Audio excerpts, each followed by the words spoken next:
C'est la vraie révolution. Oui, suppression de la monnaie papier. Donc voilà tant de souhaits qu'on aimerait. Et si tout ça se réalise, on aurait donc le système financier idéal dont on parle. Quand je dis créons ensemble le système financier idéal, c'est ça en fait. Bon, on a cité beaucoup de choses. Maintenant, je vais vous poser une question. On connaît tous le système financier centralisé, tel qu'on le connaît aujourd'hui. Il y a une banque au milieu et c'est elle qui régule tout. Est-ce que vous pensez que ce système financier idéal qu'on a créé actuellement, c'est possible avec le système tel qu'on le connaît aujourd'hui? Non. Qui pense que c'est possible? Qui pense que c'est impossible? Ok. Ça, c'est la méthode de Dr. Moumi que j'ai un peu copiée. Ça permet de maintenir les gens en éveil. Bon, maintenant, est-ce que vous pensez même que ce système financier est possible? Est-ce que c'est possible? Peut-être avec les critères qu'on a cités là. 90% oui. Ça, c'est déjà très bon. Voilà. Dans tous les cas, que ce soit possible ou pas, c'est qu'il faut d'abord comprendre, pour avoir même une chance d'aller dans ce sens, c'est de comprendre et de vraiment intérioriser que le monde change. Le monde change. Il y a des gens qui ne comprennent pas ça. C'est-à-dire que quelqu'un veut vivre 10 ans après comme il vivait avant. C'est utopique. Le monde change. Et aujourd'hui, nous sommes à l'ère de la décentralisation. Il faut comprendre ça. La finance ne fonctionne plus de la même façon. Tout comme l'éducation ne fonctionne plus de la même façon qu'avant. L'investissement ne fonctionne plus de la même façon. Les levées de fonds ne fonctionnent plus de la même façon. Les transferts internationaux ne fonctionnent plus de la même façon. Il faut déjà comprendre ça. Avant même d'avoir une chance de savoir, de comprendre que le système financier parfait, idéal, n'existe certes pas, mais qu'on a quelque chose qui se rapproche de ça. La finance décentralisée, elle n'est pas parfaite, elle est tout simplement meilleure. Avec la finance décentralisée,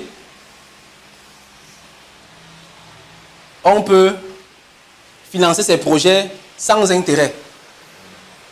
Avec la finance décentralisée, on a accès aux banques 24 heures sur 24, 7 jours sur 7. On a déjà rempli 2 conditions ici là. Avec la finance décentralisée, on a la banque à la maison. Voilà, avec la finance décentralisée, on n'a pas les conditions à donner. C'est-à-dire on fait les transferts sans donner de raison. Avec la finance décentralisée, on a la possibilité de faire des transferts, certes pas sans frais, mais avec des frais qui sont presque nuls. Parce que si je vais envoyer 10 000 francs CFA à travers la finance décentralisée, je vais payer peut-être $1, 600 francs de frais. Si je vais envoyer 1 million, je paye la même chose, 600 francs. Si je vais envoyer 1 milliard, je paye la même chose. On est d'accord que sur un transfert d'1 milliard, 600 francs, c'est gratuit, non? C'est gratuit. Tout simplement parce que ce n'est pas des individus qui sont derrière la finance décentralisée.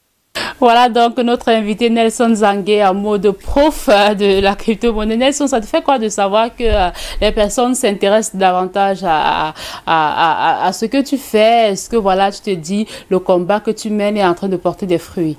Oui, c'est une fierté. C'est une fierté, c'est absolument une fierté parce que c'est quelque chose pourquoi je me bats tellement et que ce soit de plus en plus accueilli, c'est une fierté totale. Donc je suis très content. Et à chaque fois que quelqu'un comprend cela, la personne est changée en fait. C'est-à-dire, on offre des formations, mais en fin de compte, on se rend compte que ce sont des transformations parce que les personnes deviennent carrément autres quand les yeux s'ouvrent et on se rend compte que le monde est à portée de main. Et donc, quels sont quelques exemples concrets de ce que la crypto-monnaie peut véritablement aider les Africains? Ok. Bon, précédemment, j'ai parlé des transferts. C'est-à-dire, je peux transférer de l'argent partout en Afrique. Vu qu'en Europe, par exemple, eux, ils ont les systèmes comme les PayPal. Aux États-Unis, ils ont les Cash App et tout et tout. Ici, en Afrique, on n'a pas encore quelque chose qui nous permet de transférer de l'argent gratuitement dans d'autres pays d'Afrique. Avec la crypto-monnaie, on peut le faire. Ça, d'abord, c'est quelque chose de grandiose. Et juste pour mesurer un peu ça, ce qu'on appelle les remittances, c'est-à-dire les transferts d'argent de l'extérieur vers l'Afrique. En 2022, les frais de transfert étaient élevés à 2 milliards de dollars. 2 milliards de dollars. Et j'ai fait les calculs, c'est environ 11 fois le budget du gouvernement camerounais. Est-ce que vous imaginez donc 11 fois le budget du gouvernement, on a utilisé ça juste comme frais de transfert. C'est pas tout l'argent qu'on a envoyé, c'est les frais de transfert. Donc, c'est l'argent qu'on a perdu. Et avec la crypto-monnaie, la blockchain, par exemple, on économise ça.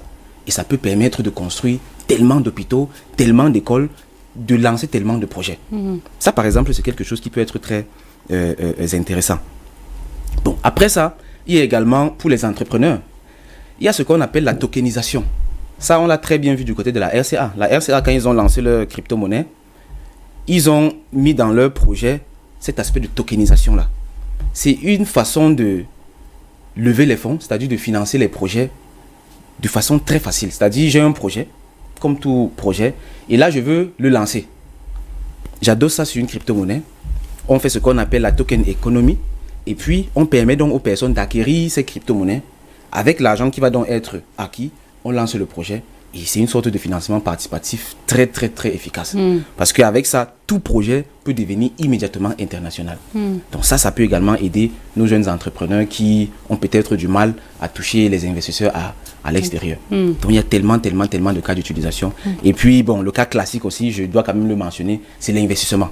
Parce que il faut quand même le noter, il y a un fort aspect de spéculation dans l'écosystème crypto. Et même aujourd'hui, si on regarde les fluctuations sur le marché, on va se rendre compte que les crypto-monnaies bougent beaucoup. Là, par exemple, j'ouvre une plateforme. Ok, je dois me connecter là.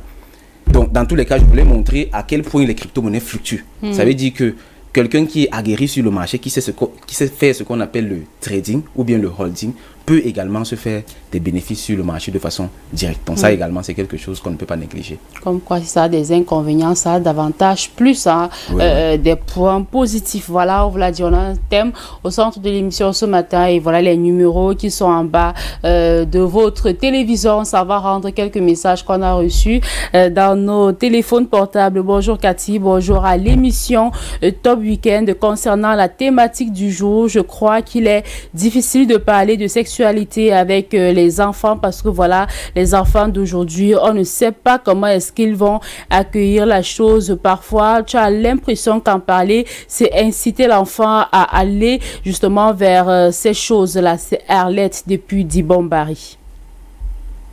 Bonjour, je m'appelle Arnaud, je vous écris depuis la ville de Kribi. J'adore ce jeune qui est sur le plateau. Comme il dit, la crypto-monnaie, c'est la révolution de la finance et les Africains devraient l'adopter.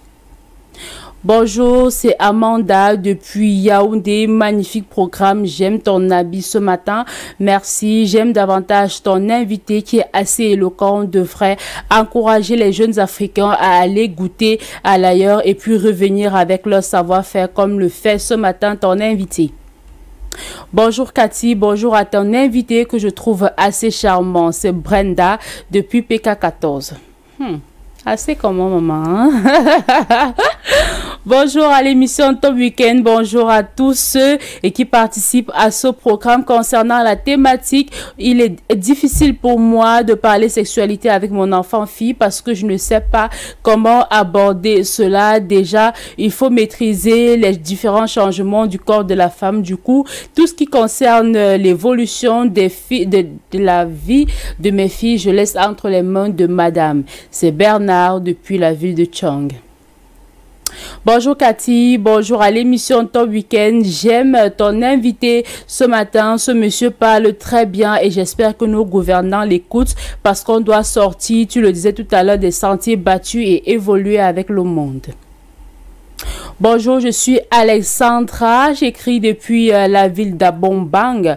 J'aime l'émission et j'aime ce que vous nous présentez ce matin. Moi également, je suis dans le monde de la crypto-monnaie, mais j'ai été déçue depuis un certain temps parce que j'ai été arnaquée, mais ça ne me décourage pas. J'y vais et j'ai espoir qu'un jour, ça changera. Beaucoup de courage, mademoiselle. Bonjour, c'est Ivana depuis Essos à Yaoundé, je crois. La thématique du jour est très belle et ce sont des thèmes qu'on devrait davantage aborder parce que voilà, on laisse nos enfants découvrir leur corps par eux-mêmes et puis lorsqu'ils le découvrent, ils en font ce qu'ils veulent. Conséquence, on a les grossesses précoces et puis des infections à n'en plus finir. À nous, les parents, de faire le gros boulot. Un enfant qui maîtrise déjà son corps n'ira pas dehors faire du n'importe quoi parce qu'il sait sait que il entretient un rapport sexuel avec préservatif, ça le préserve de beaucoup de choses telles que les grossesses précoces et puis les infections sexuellement transmissibles. Voilà, on va s'arrêter là en ce qui concerne les messages. On va poursuivre l'entretien avec notre invité, mais je vous rappelle que vous avez la possibilité de réagir via les numéros qui s'affichent là tout au bas de l'écran. La thématique de ce jour, éducation à la sexualité, comment briser le tabou. Et ce matin, on reçoit un jeune entrepreneur, Nelson Zangué. Il fait dans la crypto-monnaie et la blockchain. On en parle ce matin avec lui. Envoyez-nous vos messages via les contacts qui sont là. Voilà, on poursuit l'entretien avec lui avant de recevoir Kevin Makumbo dans le cadre de Astuces et Bien-être. Alors, Nelson, moi je veux savoir, quelqu'un qui veut apprendre la crypto-monnaie aujourd'hui, pourtant partir de zéro, comment est-ce que cette personne doit s'y prendre? Déjà, tu as dit qu'il faut au moins avoir un téléphone portable. Et puis, quand on a le téléphone portable, c'est quoi la suite? Oui, donc, d'abord, aujourd'hui, on a la chance que sur Internet, on l'appelle souvent Oncle Google, on peut tout trouver. Donc, Google, déjà, c'est une source intarissable d'informations. Là-bas, on peut vraiment avoir un maximum d'informations, que ce soit sur Google même, sur YouTube, sur Twitter, sur Discord. Ça, ce sont les réseaux sociaux où les communautés crypto sont très représentées. Bon, là-bas, les personnes peuvent apprendre. Maintenant, en ce qui concerne le travail que moi je fais avec mes équipes, nous du CIA, Crypto Investment in Africa, on offre un bon nombre de formations, parmi lesquelles plusieurs sont gratuites. Donc, on se rassure également d'offrir des formations gratuites, tout simplement parce que nous, en tant qu'Africains, on ne doit pas tout simplement suivre l'écosystème crypto comme ça. Parce que quelqu'un qui va aller apprendre la crypto-monnaie chez un Européen ou bien chez un Américain ne va pas forcément comprendre la crypto-monnaie de façon adaptée à notre contexte africain. Les Chinois, par exemple, eux, ils ont fait quelque chose avec la blockchain. Ils ont fait ce qu'on appelle le métaverse. C'est-à-dire, ils ont pris toute une ville, ils ont reproduit ça dans la blockchain. Donc, je peux rester comme ça, je me connecte avec mon avatar, c'est-à-dire ma représentation virtuelle dans le métaverse là. Je pars, par exemple, payer mes frais d'université. Je paye et ça coupe dans mon compte crypto. Donc, je suis virtuel comme ça. J'arrive dans l'université, ça me montre de façon virtuelle comment j'entre à l'université. Ça montre une secrétaire et puis, je paye. Nous, en Afrique, on va faire quoi avec un truc pareil, par exemple? Donc, c'est pour ça que j'encourage les personnes également à aller sur les différents réseaux sociaux et à suivre les formateurs crypto africains. Parce que nous, on va parler de la crypto-monnaie de façon adaptée à notre contexte. Il y en a plusieurs. Le CIA, la bonne charité commence par soi-même, Crypto Investment in Africa. Vous pouvez nous retrouver sur... Qui est ton entreprise? Qui est mon entreprise, oui.